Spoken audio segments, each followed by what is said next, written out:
민중의 소리 이완배 기자 함께하겠습니다. 이완배 기자님. 네, 안녕하십니까. 네. 자, 오늘 어떤 이야기 준비하셨습니까? 예, 그 이야기하기 전에 네. 굉장히 저 스스로에게는 슬픈 여담인데, 음. 제가 사실 그 어제 거 저희 방송을 녹음을 할 때, 예. 원고를 이상한 걸 한번 잘못 읽어서 10분 정도 녹음을 하다가 멈추고 다시 하지 않았습니까? 예, 예, 예. 예, 이게 뭐였냐면, 예. 어제 거 파일을 안 열고 엊그제 거 파일을 잘못 열어서 하루 전에 했던 걸 그냥 줄줄줄 10분 동안 제가 읽다가 이상해서 멈췄습니다. 예. 제가 거의 이 지금 두뇌 상태가 너무 다운이 돼서 쇼크를 받았는데, 네. 수요일에는 그 춘천에서 무슨 일이 좀 있어서 춘천에를 다녀왔거든요. 오전에 다녀와서 집에서 옷을 벗으려고 보니까 티셔츠를 거꾸로 입고 있더라고요. 네, 그래서 티셔츠를 거꾸로 입고 2시간 동안 강연을 했습니다. 그 장면을 보셨던 춘천 강연에 오신 분들께 죄송한 말씀을 드립니다. 제가 요즘 머리가 이렇습니다. 이제 막 다 잊어버리고 옷도 거꾸로 입고 이 난장을 부리고 있어서 네. 스스로에 되게 걱정하고 있는 중입니다. 아니 그 예전에 어떤 아티스트는 공연을 했는데 네. 지포를 내리는 상태에서 공연을 해가지고 네. 또 많은 분들의 뜨거운 반응을 얻었다는 네, 그런 일도 있었습니다. 예. 아이고, 네. 예. 하여간 제가 요즘 좀 정신이 오락가락해서 중간에 실수가 있더라도 이해해 주셨으면 좋겠습니다. 오늘은 자유한국당의 연쇄삭발 사건에 대한 이야기를 나눠보겠습니다. 네, 네. 오늘 원래 달러에 대한 이야기를 준비했다가 요즘 같은 정국에 아무도 달러에 관심이 없으실 것 같고 자유당 연쇄삭발이 저한테 묘한 위화감을 주기도 해서 주제를 바꿨습니다. 지금 목요일 오전 10시 반쯤 녹음을 하고 있는데요. 이 시간을 기준으로 말씀드리겠습니다. 저는 연쇄삭발 사건이라고 부릅니다만 언론에서는 삭발 릴레이라고 부르는 일이 벌어지고 있죠. 박인숙 의원이 처음 삭발을 했다고 하고 황교안 대표가 16일, 김문수, 강효상, 송영선 씨가 17일, 이주영, 심재철, 차명진이 18일, 그리고 19일에는 김기현 전 울산시장이 삭발을 한다고 하는데 저는 아직 소식을 못 들었습니다만 청취자 여러분들께서는 소식을 들으셨을 수 있을 것 같습니다. 이외에도 이현주 무소속 의원이 제일 먼저 삭발을 했죠. 네. 그런데 저는 이 연쇄 삭발을 보면서 정말 좀 이상한 위화감 같은 걸 느꼈습니다. 이 네. 이상한 기분이 뭘까를 고민하다가 새벽쯤에 알아냈습니다. 예, 요 이야기를 차차 드려보겠습니다. 네. 본론에 들어가기 앞서서 지금 이 사건에 관심이 묘한 곳으로 튀고 있죠. 네. 나경원 원내대표가 언제 삭발을 하느냐 여부가 관심사가 됐습니다. 예, 예. 일단 제가 녹음하는 요 순간까지는 아직 안 했어요. 예. 당내에서도 의견이 분분한가 봅니다. 류여해 한국당 전 최고위원은 나경원 대표가 삭발을 해야 된다고 주장하는 거고요. 나경원 쪽은 자신에 대한 삭발 요구가 삭발 투쟁을 희화화하기 위한 쪽의 요구라는 면이 있어서 망설이고 있다고 합니다. 그러니까 17일 기자들하고 나경원 대표가 차를 마시면서 직접 그랬다는 거죠. 많은 분들이 물어보고 반대도 하신다. 내가 투쟁하는데 주저하는 게 아니고 투쟁의 의미를 극대화하는 게 가장 중요하다는 점에서 종합적으로 판단하겠다. 이렇게 이야기를 했다는 겁니다. 그런데 17일 자유당 소속 강현재 변호사가 숟가락을 얹었습니다. 페이스북에 삭발로 투쟁 의지를 보이는 분이 있으면 머리털 붙인 채로 싸우는 사람도 있어야 된다. 어쨌든 머리카락은 그냥 두시고 더욱 야멸차게 싸우시면 좋겠다. 이런 글을 올렸습니다. 네. 자, 이쯤 되면 코미디가 돼버리죠. 제1야당의 원내대표가 머리털을 붙여야 되느냐 떼야 되냐 지금 이런 걸로 지들끼리 싸우고 자빠져 있는 겁니다. 예. 왜 이런 일이 벌어질까요? 예를 들어서 노동자들이 삭발 투쟁을 하면 저 노동자는 언제 삭발할 것이냐 이런 게 전혀 관심사가 안 되잖아요. 네. 그리고 자유당이 우려하는 게 나경원 대표가 삭발을 하면 희화화가 된다는 겁니다. 네. 근데 민중들이 삭발 투쟁할 때 희화화 되는 거 보신 적 있으십니까? 한 번도 없죠. 그게 왜 희화화가 됩니까? 그러면 왜 자유당 의원들이 삭발을 할 때 희화화를 걱정하고 있겠냐고요?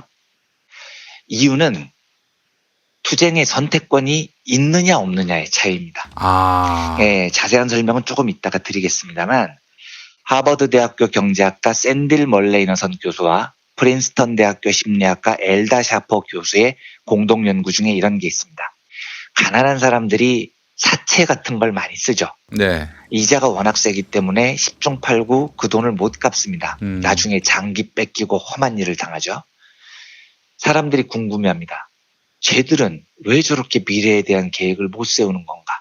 그 연이자 20몇 % 하는 거 빌리면 절대 못 갚는다는 사실을 왜 모를까? 이런 식으로 비난을 합니다. 그런데 멀레이선과 샤퍼의 연구를 보면 생각을 반대로 해야 됩니다. 이 두 사람이 연구한 대목은 아프리카 빈곤층의 지출 방식인데요.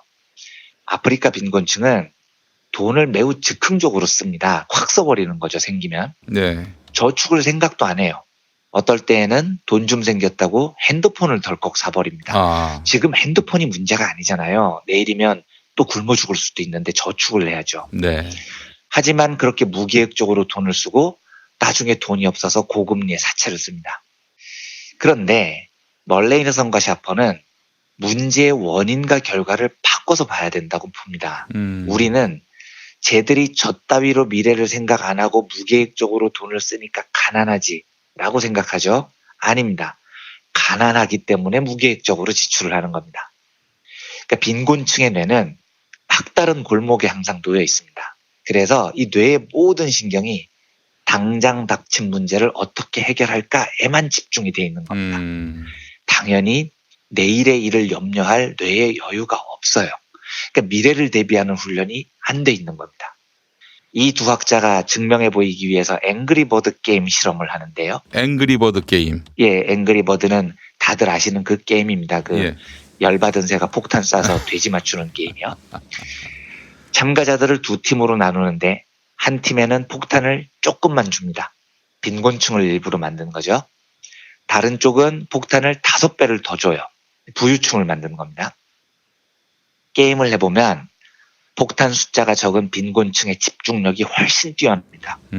폭탄이 적으니까 더 신중하게 쏴서 적중률이 훨씬 높아요. 그러니까 빈곤층이 노력을 안 한다거나 집중력이 부족하다고 비난하는 건 절대 사실이 아닙니다. 빈곤층은 살아남기 위해서 훨씬 노력을 많이 하고 훨씬 집중을 많이 합니다. 반면에 폭탄이 5배 여유가 있는 부유층은 엄청 게임 설렁설렁합니다. 어차피 폭탄 많으니까요. 그러니까 우리나라 부유층들이 노력하고 집중해서 부자가 되는 게 아닙니다. 걔들이야말로 설렁설렁 띵까띵까 사는 사람들이죠. 그런데 문제는 애초에 주어진 폭탄 숫자가 너무 부족하다는 데 있습니다. 그러니까 이 사람들은 가진 게 없기 때문에 지금 깨야 되는 그 판에 정말로 집중을 해요. 근데 이 상태에서 진행자가 두 팀한테 다음 판에 쓸 수 있는 폭탄을 미리 땡겨 써도 돼요 라고 허용을 해줍니다. 어떻게 될까요? 압도적으로 빈곤층이 폭탄을 많이 땡겼습니다. 심지어 다음 판에 써야 될 폭탄을 전부 다 땡겼을 때도 있습니다. 저러면 다음 판은 해보지도 못하고 사망인데요. 옆에서 걱정을 해줘도 이 사람들은 그걸 생각 못해요.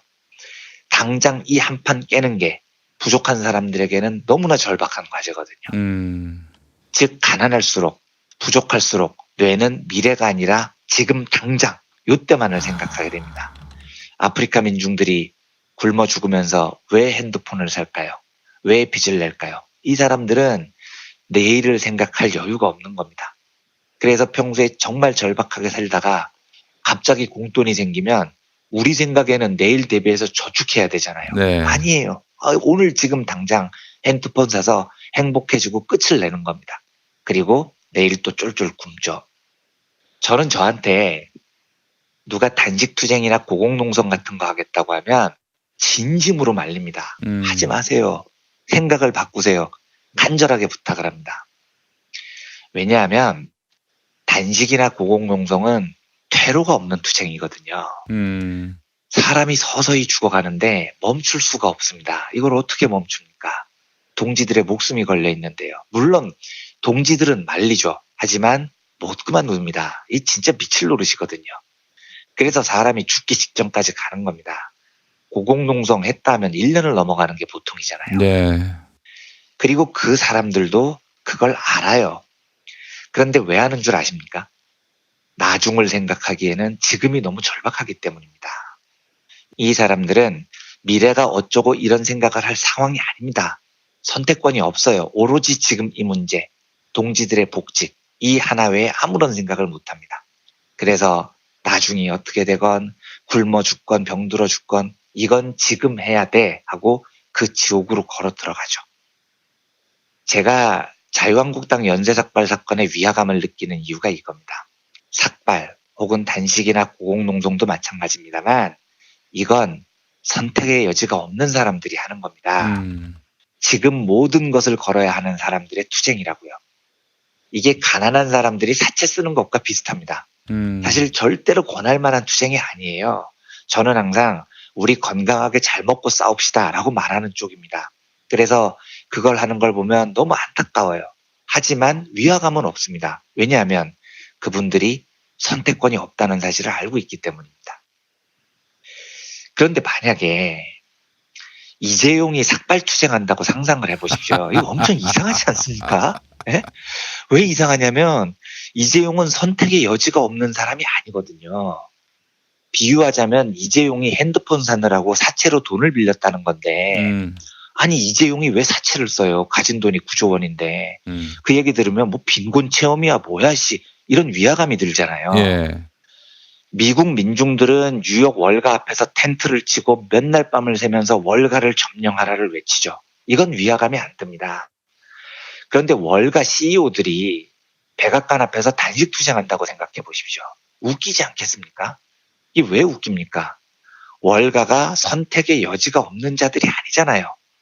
세계에서 제일 힘이 센 놈들이잖아요. 왜 단식을 하냐고요. 그리고 실제로 월가는 그런 거 안 합니다. 대신 뭘 할까요? 돈으로 로비를 합니다. 그러니까 돈으로 로비를 할 선택지가 있는 자들이 단식을 하면 웃기는 겁니다.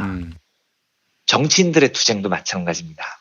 2010년 미국 국회에서 당시 무소속이었던 버니 샌더스 상원 의원이 필리버스터에 나섭니다.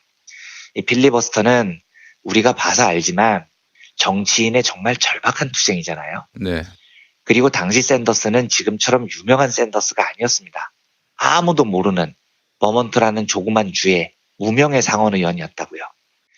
그런데 오바마 대통령 시절에 공화당과 민주당 두 당이 합의를 해서 기존의 부자 감세 제도를 연장하기로 합니다. 근데 미국 같은 양당제 나라에서 공화당과 민주당이 합의를 하면 뒤집을 방법이 없습니다. 무소속 버니 샌더스에게는 진짜로 아무 선택권이 없었던 겁니다. 그래서 나이 70이 넘은 이 노장이 국회 단상 위로 올라가서 무려 8시간 27분을 꼿꼿하게 서서 연설을 합니다.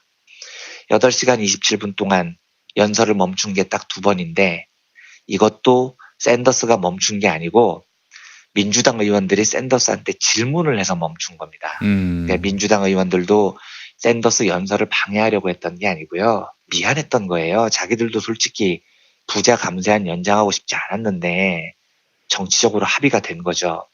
이 상황에서 이름 먹은 노장이 몇 시간 동안 꼿꼿하게 서서 말로 투쟁을 하고 있으니 미안해서 화장실이라도 다녀오라는 취지에서 질문을 한 겁니다.